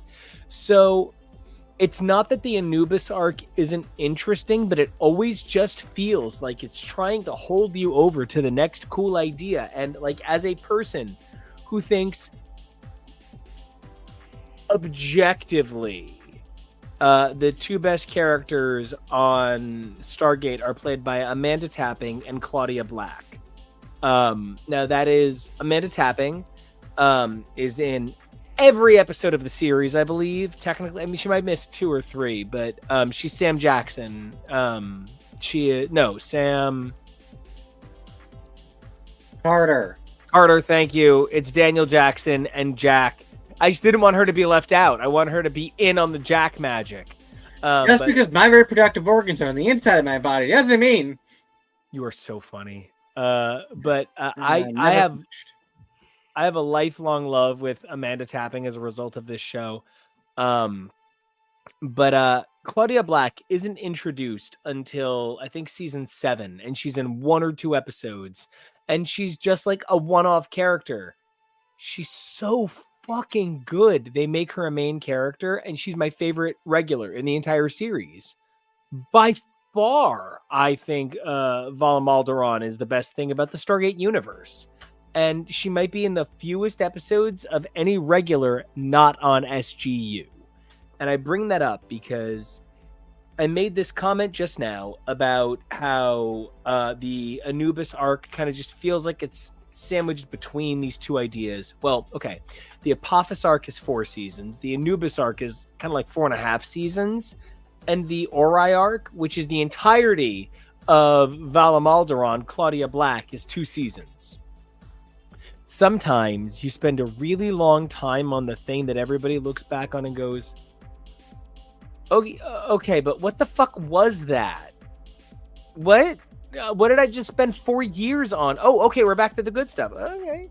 And the Ori arc was really popular. It's not that Stargate ended its season 10 with only 2 seasons of Ori because it wasn't popular. It was 10 years, and Sci-Fi Channel wanted to reboot. They wanted to do fresh things, new things. But if you look at the numbers, actually, Stargate SG-1 was still outperforming Atlantis. So they made a decision to cancel one show over the other. Right, but Ben Browder walking in a pair of tight pants is enough to keep any show on the air, as far as I'm concerned. But so I bring all of this up because I did some numbers today, and I really think it's hard to talk about the Saladin Ahmed run of Daredevil without considering the bigger picture of everything going on at this time. So that's the 19 issues of Saladin Ahmed's Daredevil, plus all of the backup material during the special. Issue 8 was an anniversary issue, and it had 9 backup stories, 4 of which were just like cuties by Ty Templeton, and I'm not being dismissive of those, but they weren't quite so canon. Additionally, there was the Venom War one shot, which featured both heroes, which was super exciting. From there, the giant-sized Daredevil goes between 9 and 10, right? So, okay, anyway, there's a lot of issues here. But so it's these 19, then it's giant-sized Daredevil, Daredevil Venom War, and it's 4 issues of Daredevil Gang War featuring Elektra by Erica Schultz. 4 issues of Daredevil Woman Without Fear featuring Elektra by Erica Schultz. It's going to be 5 issues of Unleash Hell by Erica Schultz, the Red Band title, featuring Elektra. It's been a really weird journey for this era. Altogether, to count it by story, not necessarily by issue, you have 48 stories across something like 8 titles. And it's kind of a lot to manage, especially because the trades seem to only focus on 1 through 5, 6 through 10, 11 through 15. So if you're reading this in trade, you're missing huge sections of this story in a way that I think, for me, leave the story kind of empty. So I am frustrated because this era feels very big, but it almost feels like this era sought to heal the canker sore that was left by the end of the Zdarsky run. I really truly hate saying the Zdarsky run so much. It kind of makes it sound like I don't know any of the words I'm trying to say. The man's a genius, but God, it's hard to say his name. Now, I have actually had a problem with 2 significant Zdarsky endings. I did not love the ending to his Daredevil, and I did not love the ending to his Batman. And it was actually about both final arcs doing too many things with original villains, and not even original villains, but new villains to the arc who weren't secretly new at all. Oh my God. It felt a little too familiar. It felt a little too same for this one writer within 2 years of himself. So kind of bringing all of that together, more happened in the Zdarsky run for me to say at the end of 4 years that 5 issues left me feeling like, wow, so much happened in these 5 issues that all of this didn't really feel like a payoff. It felt like something new that I would rather see explored. It was like the Zdarsky run had too much promise at every turn. But then consequently, as I'm reading the Saladin Ahmed run, everything is so completely explored. You can't go back and do a Daredevil the Priest era run the way at the start of the Chichester run. They went in, I'm so sorry, at the start of the Saladin Ahmed run, they did the Daredevil Black Armor Chichester arc, kind of slotting back into that Fall from Grace era, which I guess was actually meant to be important because he's going to be in the Black Armor again starting next issue.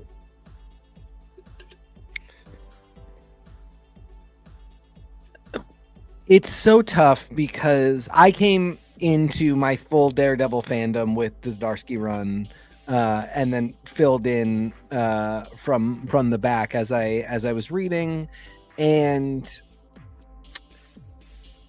I think one thing that you see about some of the greats of the like 2000 to 2020, or like to the start of the Zdarsky run, which is what, 2018, 2019.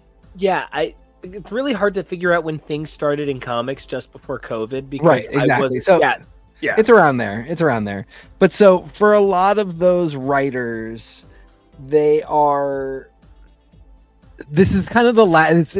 It's kind of the last time that you can be like, "Hey, I'm writing Daredevil, and I don't really have like a new spin on the character.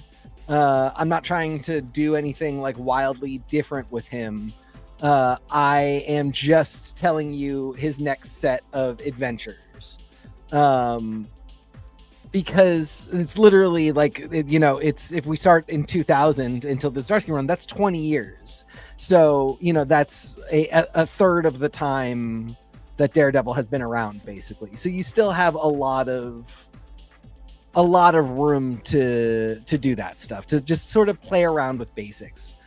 Zdarsky is really driving towards a definitive story that sort of sets up Matt's cosmology and basically says, no matter what, everything that comes after this sort of has to reference this. This part of Matt's life always has to be a thing that it's a fundamental event in his life. It is Matt going to hell. It's Matt confronting, God and the devil, confronting the Hand, marrying Elektra, all of these things.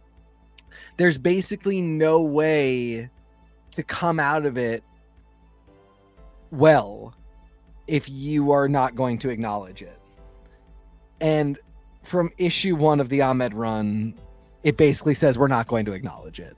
So immediately you're starting off on a bad note. Now, yeah, technically it does acknowledge it. And the way it acknowledges it is to go, oh, we erased everything.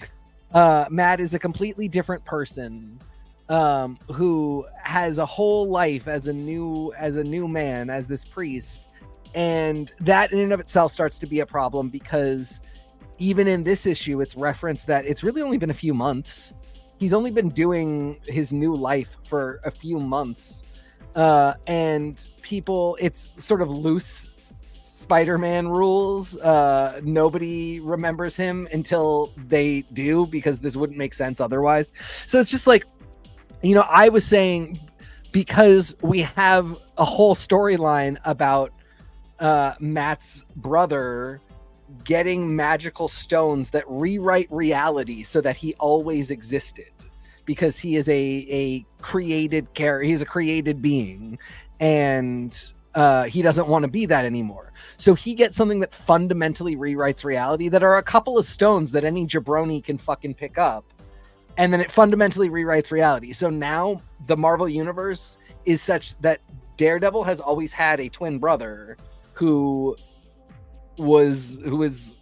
existed. Like Matt raised him. That's not even Dawn rules. Dawn, like, everybody ultimately realizes that Dawn at one point did not exist. They all have memories of her, but they didn't rewrite reality so that Dawn existed on Buffy. They just changed everybody's memories. Mike Murdock actually did exist now. And so the idea that God was like, I'm going to give you a gift. People very loosely don't remember that you existed. You kind of think you're somebody else, but if this is shaken up in even the slightest way, the whole house of cards falls apart. This is what I, God, am giving to you as a gift, where your brother just found these fucking stones and rewrote all of reality. So immediately my problem was like, well, why didn't God rewrite reality so that Matt was always why did this have no weight to it? If God's busy. Yeah, God is busy. I love that. God, this is such a long way of just being like, we started off on a really shaky note, and it's just Zdarsky, I don't think we would have disliked the end of the run so much if the next run had a great writer on it who had said, and this is what happened the day Matt had to wake up after going into hell and coming back out. and here's how a man recovers from that. You know, if Marvel felt like we need to do more conflict in the relationship with Elektra, or Elektra needs to be freed up to be in all these books, there's ways to do that without saying, and then Matt had a sleepy dream and forgot that he was Matt and kind of became a priest, but it really was only for a few months, and nobody remembers him until they look him right in the face, and then they do. And if you just give us a year, none of this will have ever happened. So, you know, within a year, everybody remembers who Matt is. Matt basically remembers who he is. Matt is really no longer interested in being a priest. Why? Because it's fucking boring. That doesn't mean that priests can't be great characters, but I think that is very difficult for a layman to write. I think Blanche Devereaux said it the best. None. The word kind of says it all, doesn't it? Yes, thank you. Golden Girls wisdom, always going to be the best wisdom. I think a story about Matt confronting the 7 deadly sins, 2 issues per sin, you know, a double month release twice, or, you know, a big annual or something to finish it out. What a great palate cleanser after one of the most complicated Daredevil runs of all time. The 7 deadly sins, it's a little obvious, a little on the nose, but like, he's Catholic, sure, everything's on the nose with these people. Why not do it? Let's have a little fun. Point at them, point at their noses. Wait, yes, do it. This was some sins got like half an issue, some sins got 5, and it was not based on what was the most compelling or interesting. It was just what happened. As we moved closer, as I realized, like, oh, we're way past 14 issues and we still haven't even met some of the sins, I was like, okay, well, when this pays off, probably at the 2-year mark, it's gonna be huge. Like, he's going to meet the demon god of all 7 deadly sins and then some.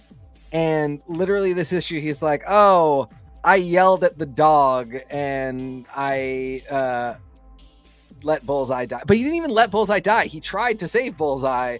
And like, the parallels to the TV show were just so clumsy. Yeah, I really did not know what to do. So if you're not reading this, or if you're not watching Daredevil, in Daredevil the show, Matt really intentionally pushes Bullseye off of a cliff, and Bullseye survives, or off of the ledge. I said a cliff earlier when I was talking about it to Kevo. That's so funny. This is like the thing that you missed where we both did. I'm so excited. I'm so scared the other night. You're the best. So he pushes Bullseye off a building, and then you know, we get a very clear image of Bullseye falling from the building and hitting the ground, and we get that same image in the comic. I have a lot to wonder about that. I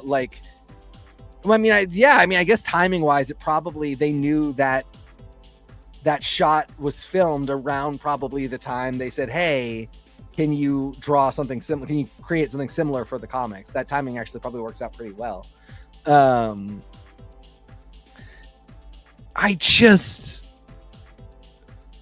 This hasn't been anything. That's why I waxed poetic. That's why I went on and on about how. Yeah, I mean, I did too. I think I went on longer than you did. I just like, I feel like our monologues are more substance than what I've been getting out of this book.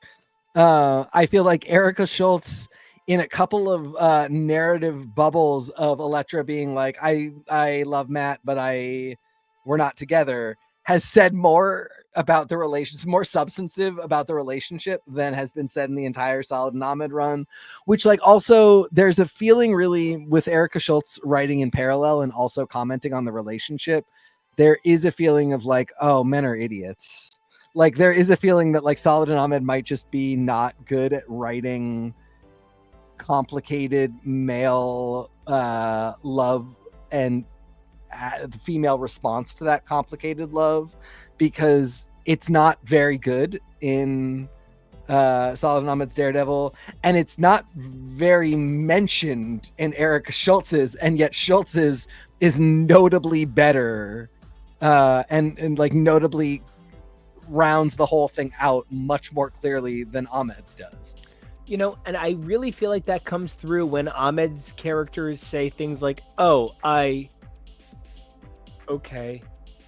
And that's how Susie Izzard made fun of American dialogue. Like, that's like literally, Yeah. But at the same time, that's what's happening in Ahmed's Daredevil. Schultz's Daredevil literally has Elektra be like, "No, we'll fight later." No. But like in Ahmed's Daredevil, it feels a little bit more like we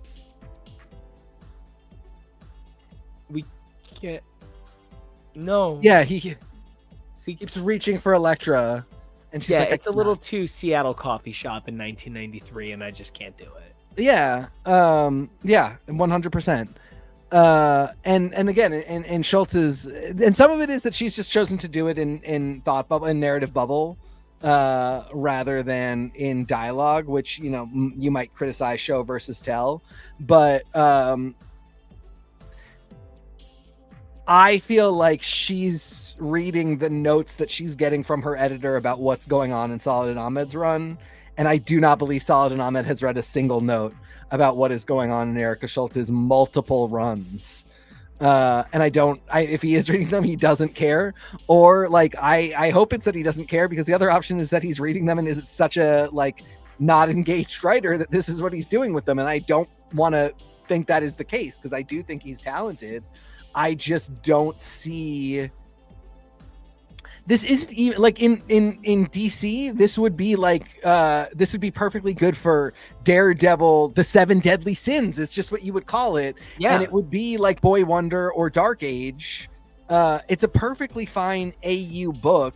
The idea that the Catholic superhero, the most notable Catholic superhero of Marvel, confronts one of the most notable concepts of Christian based religions, the 7 Deadly Sins, that is tight run chef's kiss. That is exactly how DC does so many things. They take a character and they say like, this character would look great in this kind of fairy tale, and then they do the fairy tale. So this character would look great in a story about the 7 Deadly Sins. So then we do the 7 Deadly Sins, and then that's it. And then it doesn't have to touch anything else. But asking this book to be part of a really interconnected universe where other great writers are going to be using characters that you're using and are going to be referencing your main character. I don't know, man. Again, I also yell at the editors, ask for better.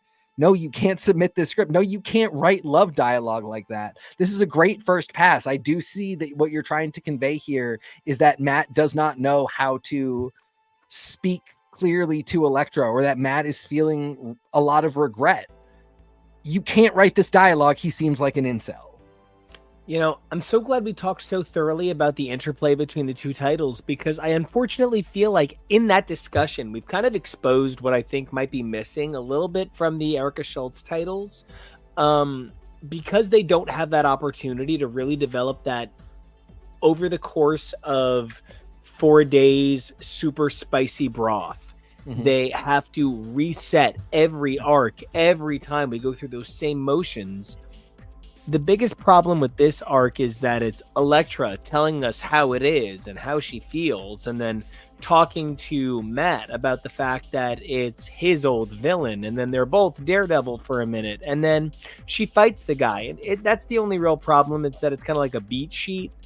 You know what? I maybe should not like that, Muse has like super magical powers now, but here's the thing. Hush can get facial reconstructive surgery to look exactly like Bruce Wayne, live in the mansion and infiltrate his life. I can put up with this. So you know what? If we can do House of Hush, then we can do Magic of Muse. The only thing I think is that maybe this could have been 3 30-page issues like Cold Day in Hell instead of 5 20-page issues. It maybe just feels a little long, and I would really like to see everybody get paid the page rate that is equal to that, and I would like to see everybody make the money equal to that, but I'm just not loving that this feels like it should have been 2 issues, but it was 3. Do we know where Muse gets his superpowers when he is alive? He's not a mutant, right? From being weird. It's never, there's no... Not that I can remember being super important if it is mentioned. Huh, okay.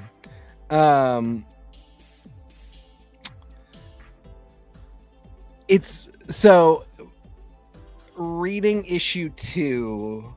I had issue 2 and I didn't realize that issue 3 had come out last week, so I only got issue 2 just today, like a little bit before the show. But reading issue 2, one of the funniest things that happened for me was as soon as Muse started possessing Morgan, my first thought was, okay, this is exactly Bagra Ghul saying, I am a demon artist. I need to make my demon art. I shall possess this young mutant boy, Akihiro, and now I'm Helverine.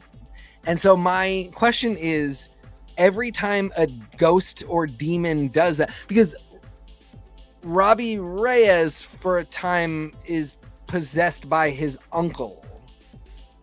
Vaguely, yeah. Yeah, but point being, it's a ghost. It's not a demon, it's a ghost. So it's like his uncle merged with it. Right. But it's predominantly the ghost of his uncle. So my question has always been, and this is why I'm so angry that the Aaron run is not considered like canon that you have to use, because the Aaron run establishes like the idea of essentially like celestial, and by celestial I mean heavenly technology, and that's what creates Ghost Riders. It is essentially like in the realms of heaven and hell, it's a machina, or a process that allows you to create these beings that can do these things. And then that all gets thrown out, and it's just kind of there is no rule for what happens when a Ghost Rider is created, because ghosts can still possess humans and not create Ghost Riders. But when certain Ghost Riders are created, it is because a ghost has possessed a human. Sometimes it's a demon, but sometimes it's just a person that's in hell. What is a demon? Is it just a person that it's in hell? Did you read issue 3, or did you only happen to catch? No. So that's my point. Oh my God, dude! I was so frustrated. You when I read. I was so incredibly frustrated in issue 2, because I'm like, okay, if Morgan is getting possessed, is she now the art rider? What is that like? Because this is how Ghost Riders are created. This is not cool. I'm so annoyed with you, Marvel. And so I'm just kind of walking around, stomping around on that for like a month, and then I picked this most recent issue up. And lo and behold, Johnny Blaze shows up and is like, this ghost has possessed this person. I don't even know what's happening. Now, I will say I'm still annoyed because we don't know the rules, but I do love that. Leave it to Erica Schultz to be like, oh yeah, this is weird. Like when a person possesses another person, a Ghost Rider at least ought to show up and yell at it. And then invent Hellectra. So we'll really see what we get there. I mean, Erica Schultz, this is not perfect, and not all of that is even critical of Erica Schultz's writing. This is something we've said over and over again. It is the format that she is getting, where she is getting gang war, and then A Woman Without Fear. These hard resets every time, and these expectations that you need to write 3 number 1s, and they need to be really compelling. But she's the one carrying the brand on her fucking shoulders right now, because she has Muse. Like, as much as people are going to recognize Daredevil the show in just seeing, a Daredevil comic, people are going to recognize Muse on the cover of her issues. And that's a really big standard carrier. So she's doing a lot of the heavy lifting. And she is doing a fantastic job. She's also doing a really fantastic job of, like I said, engaging with Ahmed and engaging with his run, and also of engaging with the mechanics of the Marvel Universe. Answering, like having it's not like it's even like a note where Elektra goes, I would have thought that Ghost Rider would show up. No, Ghost Rider literally the fuck shows up. And he's like literally like, I said something. Ugh, this can only be one thing. Yeah, exactly. And like that's something Doctor Strange is always like, I feel. Or Wolverine's like, smells like Dazzler. Like, but like this is specifically Ghost Rider's like, shit, fine, New York is fine. Yeah, and I mean more books should do that when they're pulling up a concept that relates to something that shouldn't be in the book.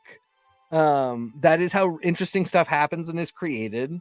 And yeah, I don't know. It was really cool. This is a great book. I just sort of, this is like how I feel about my own government at this time. Like I'm completely powerless. I only have one option for my government. I can vote and then just spend the rest of the time calling and yelling at people, but that's not going to get me measurably anywhere. Here, I can only buy the books and then, get on this podcast and say what I love and what I hate and like try and drum up that support. But like, I can't make Marvel give Erica Schultz one definitive Daredevil run. No, but it does make me have a prompt of an idea. Yeah. The super volume. What if they give us a name like Elektra, the Daredevil era, and this would be then issue 11, and it says Daredevil era 11, Elektra, Daredevil Unleash Hell number 3. What if there's a new superscript that you can follow?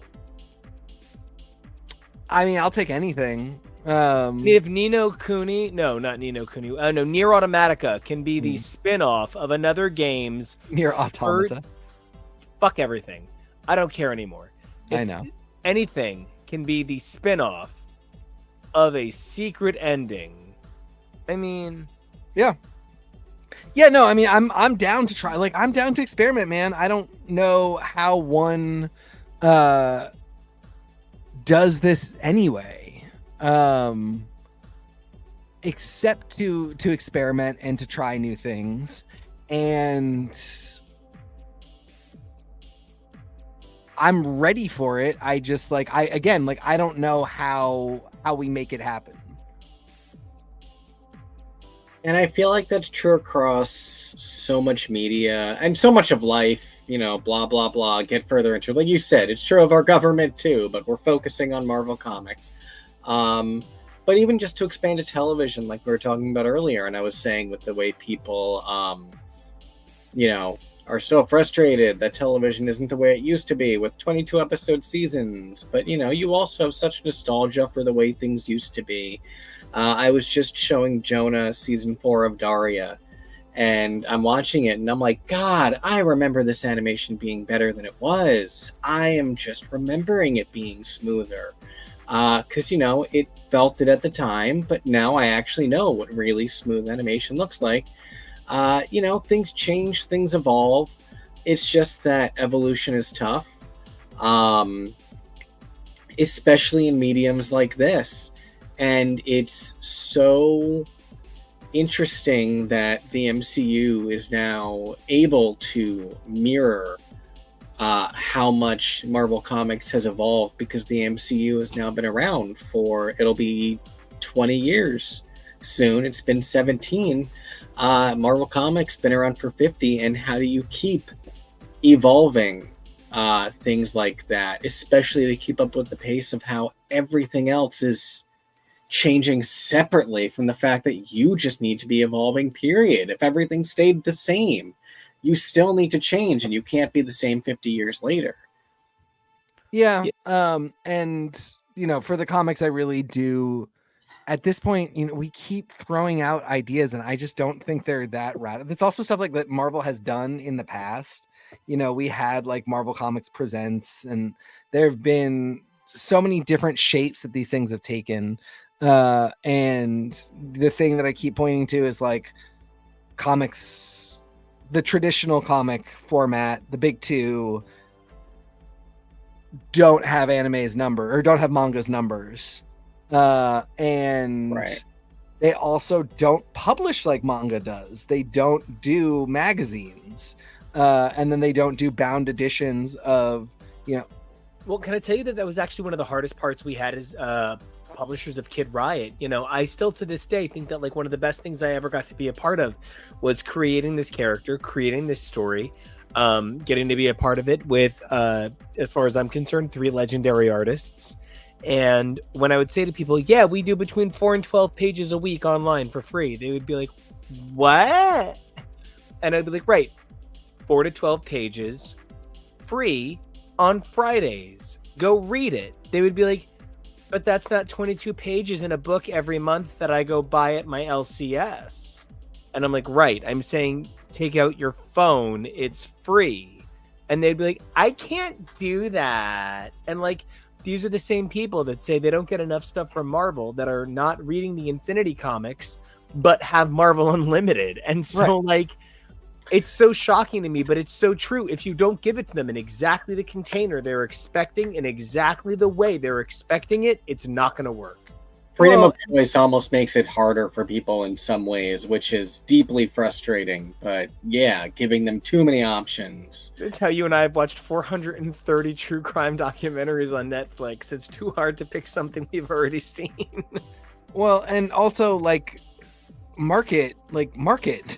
I mean, do more stuff. I don't know. It just, Erica Schultz is such a fascinating example of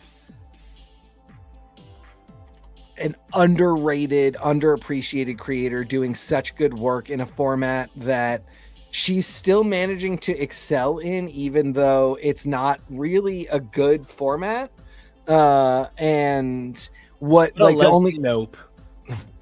The only thing it makes me think is like, give her other ones to try, because she will at least give you some idea of if they're workable, but also give her, at this point, give her the prestige, give her the 24 issue run. She can do the other ones, yeah, but she has earned her place. You know, for as good a writer as he is, I'm just like, I look at Murewa Ayadeli's Storm and I'm just like, this is a huge title and a huge like solo ongoing for Storm is a huge get for somebody that like in terms of Marvel stuff I haven't seen a lot from, and I don't necessarily think is living up to the moment in a way that I'm like, I desperately need to see this character writing Storm. Have you ever had the best slice of pie of your life, but you would never order that pie again? Yeah, totally. That's this Storm book. It's a slice of pie and it's very good. And I'm like, holy shit, did you bite that? Oh my God, that's so incredible. But like, I would never order that pie again because the experience I had was really cool and I really enjoyed it. And it's probably not a pie I would ever make. Yeah, I hear that. I want to touch on a pie that I really, oh God, guys. Okay. TK, you said something earlier that really hit a button in me emotionally. And so like my modern reading of comics began with Kevin Smith's Daredevil, The Man Without Fear. That really is probably to this day, you know, the moment where I became a modern comic book fan. That was the moment I knew that I would spend my money on comics. I mean, it's why I don't understand people who don't think that Black Widow is a Daredevil character. You're nuts. It's such a beautiful love. Anyway, in that time, there has only been 2 hands of Daredevil main writers. And that is Smith, Bendis, Brubaker. I will even give Mac a special nod in there just to be adorable about it. But after Brubaker is Diggle, Wade, Soule, Zdarsky, and I'm going to again go double and say you've got Schultz and Ahmed. In there were 5 issues by Jed MacKay, Daredevil Man Without Fear, which I actually feel like those 5 issues of Daredevil Man Without Fear do everything that Solid and Ahmed's run did, but that's, okay, so I bring all of that up, and I say all of that because there have only been so many people that have written, and when Charles Soule's run began, I mean, Blind Spot is designed for me. He is so hot. He's so cool. His powers are original. He is connected to a political cause that is one of those political causes that I am so involved in, and that is, of course, the struggle of people who have had their lives made difficult by complicated immigration laws, who do not have the simplicity of having a single nation that they get to call their home as a citizen. The Charles Soule run is so interesting, but it's not my run. I want it to be, but like the Solid and Ahmed, it never gels. It's never that perfect moment. Here's what I'm gonna say: the best ever Marvel The End project of all time for me is Daredevil End of Days. And so when this was announced by the writer that I thought was the not best version of this story, and they were going to do what another writer had already done, multiple writers that I love, I wrote this off. I was wrong. This is the best #1 of 2025. I got teary reading it 6-7 different places. Might be one of the most engaging AUs ever. The Ultimate Universe could learn a thing or two about being brave. This was a tour de force. This was shocking, fucking body horroring the Punisher, withered old Bullseye, Cap with gross stringy wet hair. Yeah, I shouldn't have changed. This was mind-blowing. Vertigo in 1995. Mind-blowing. I do think that's a great comparison. I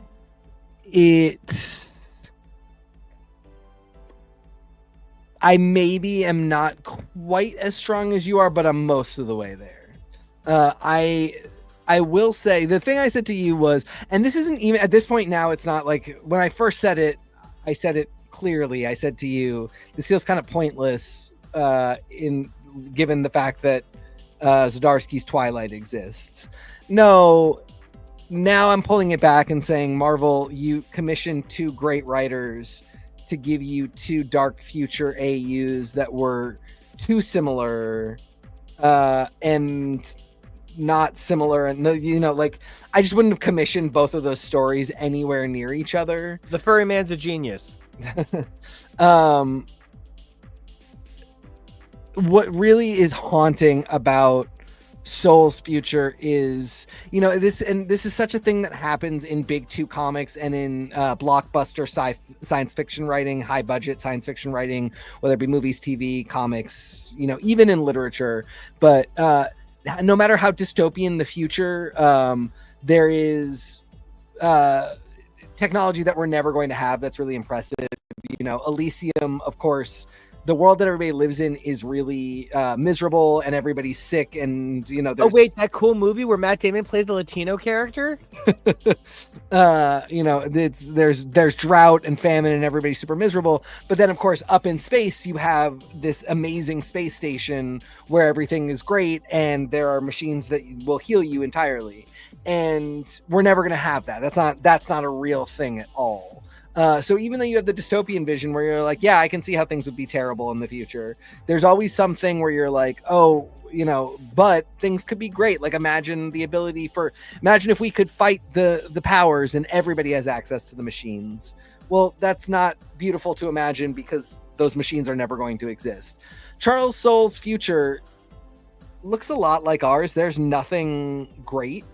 It's just everything is shitty and run down, which is kind of how things are going for us right now. Like we're not making huge technological advances, and a lot of our shit is just breaking down because we're not innovating like we used to. We're not paying people to innovate. We're not educating our children properly. So the future that we have to look forward to is probably pretty miserable and gross. And I wonder if it's because far too many people who should be innovating are thinking about governing.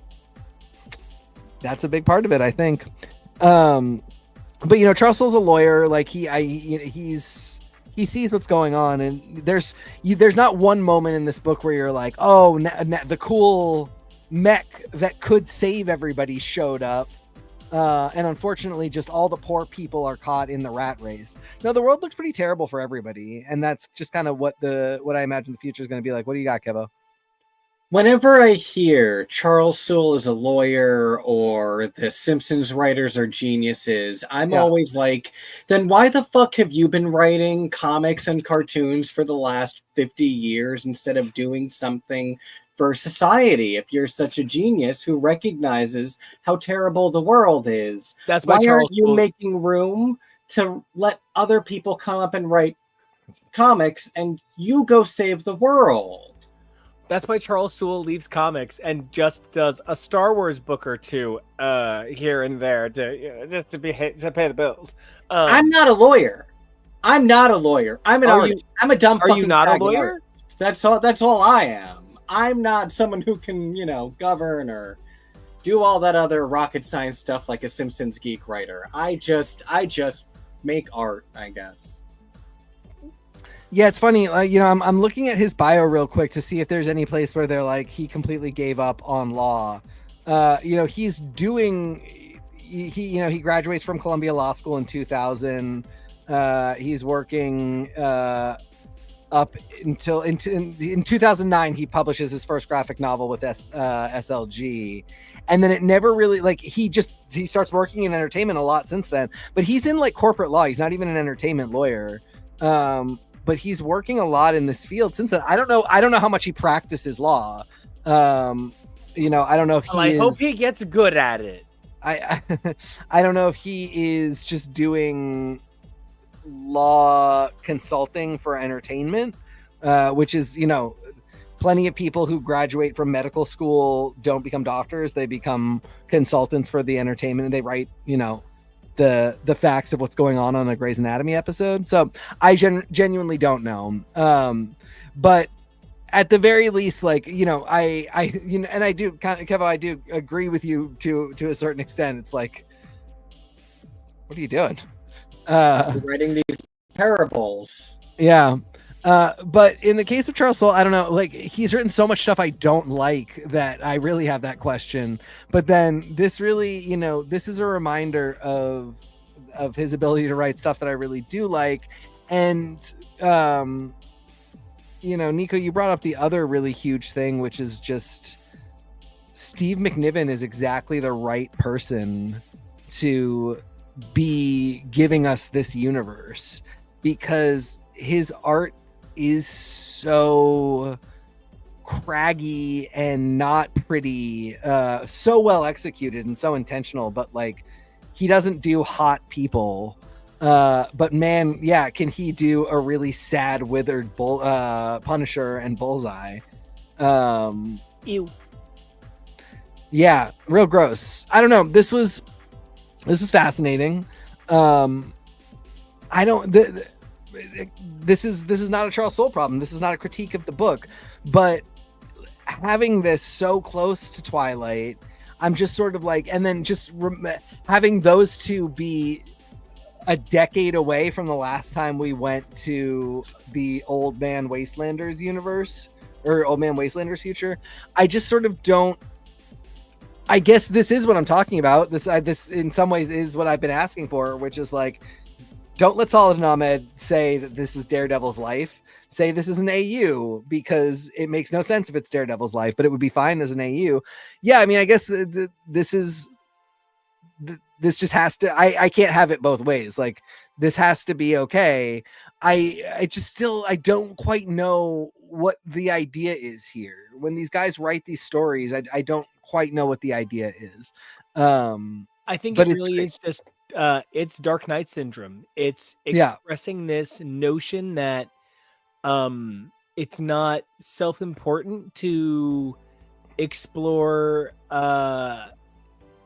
the idea that your finality could be the end, your legacy could be the final moment. Right. Yeah, no, you're absolutely right about that. when we started doing DC, I was really excited about the idea of things like Black Label and Elseworlds and just being able to pick something up. And at the time when we started it, I thought there would be a lot clearer. So I was like, oh, if it's going to have the Black Label on it, and they all will, then I'll know. Or if it's going to say Elseworlds on it, then I'll know. And that almost never happens, even with the stuff that is not mainline continuity. You just kind of have to guess. And it's the same thing with Marvel. Like, I wish it was like, I wish they would label the Earths, because Marvel has such a tradition of numbering Earths, and it's such a stupid thing to do, because it's even like, it got to a point where it's just the month that it was published in the year, because you're not going to have two Earth 425s, because, you know, the Zdarsky run, it's going to be, you know, whatever, 424 or whatever. You can't tell two people they're the only superstar that get to create universes at the same time without the two of them talking at the water cooler online. Thank you.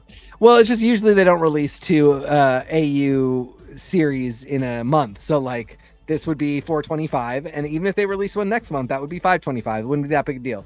But you know, I think putting the Earth number on these AUs and just being like, it's the multiverse initiative would just be a really fun way of having your cake and eating it too, of saying like, we can tell these stories, but we can acknowledge they are separate universes. You know, when you go on marvel.fandom.wikia, they are all either assigned Earth numbers or they're temporary Earth numbers until they've been assigned officially by Marvel. But like, this is really common. So it's something I wish they would do. It's something I wish they would invest in a little more. And then again, market. You know, we're talking about magazines. Give me Marvel Secret War magazine, and it's just some short AU stories. I don't know. It's fantastic. It's really, really good. There's nothing wrong with it. I don't really have any critique. I don't think it's the most amazing thing I've ever read, but I don't think it is bad at all. I think I give it, you know, a really solid A-, B+. I'm excited to see where it goes. It brings up so many questions for me about other stuff. I mean, I love that take, and that's even part of how I feel about Born Again and the general sense of what's going on with Marvel. I hope that the things that are happening with Elektra as Daredevil lead somewhere really considered, somewhere really forethought, that fit into the bigger plan of what's going on for Daredevil as a character. I am so grateful to Kevo for coming out here, playing Born Again with us before we spin the classics, like Ahmed's Daredevil, Soule's return to Daredevil in Cold Day in Hell. I think it's crazy that there are two books by Marvel right now with Daredevil and Hell in the title, but you know, shit happens. So Kevo, come on back here and tell us where everybody can find you on the interwebs. Well, I know that one place that you can find us this weekend is at AwesomeCon in DC. Mm-hmm. So if you are going to be there, please make sure to check us out. We will be part of the Pride Alley content this year. We have a panel on Friday night at 5 p.m. in room 201, Growing Up Queer, celebrating LGBTQI visibility in youth entertainment. It's a panel that we put on in August at FlameCon with our very good friend, cosplayer Jess Krause, who will be joining us again. And it's going to be a good time. So we're looking forward to that. And other than that, you can find me on the interwebs at Kevoreally. That's Kevoreally. I love it. And I love being able to be on this panel with you. And I can't wait to enjoy AwesomeCon for the however many time. You know, TK, I cannot wait to get to enjoy AwesomeCon with you. We've done FlameCon together. We have not gotten to do enough conventions together, but I know that AwesomeCon is one you will definitely enjoy. But while we're AwesomeConning, where can everybody find you doing that TK thing you do so well? Find me on the interwebs at TK Accidental. And Nico, you'll be at AwesomeCon, but in case people want to go to all the other places you are, including SoundCloud, where would they find you? Well, that would be Nico Action, NICOACTION. If you guys want to know more about my music, you guys can check that out at Nico Action Music, NICOACTIONMUSIC. You guys can also find me playing with my dog, Bucky. That's that guy right there. I'm going to go play with him. But guys, don't forget to check out all the feeds of this show. That's X is for podcast, X is for show, and HTML, Husbands Talking More or Less. Aforementioned Awesome Con. Like, comment, subscribe. We really love that. But 3 things you guys can do for yourselves that we really love. Number 1, please stay safe. It's really important in this crazy, spooky world out there. Number 2, be brave, because we love what you've got inside, and we want to make sure that that stays in this world. But number 3, evolve daily, because who you were yesterday, caterpillar. Who you are today, butterfly. Who you are tomorrow, mega evolved butterfly. And we're going to check you guys out on the Switch too. So until then, we'll see ya.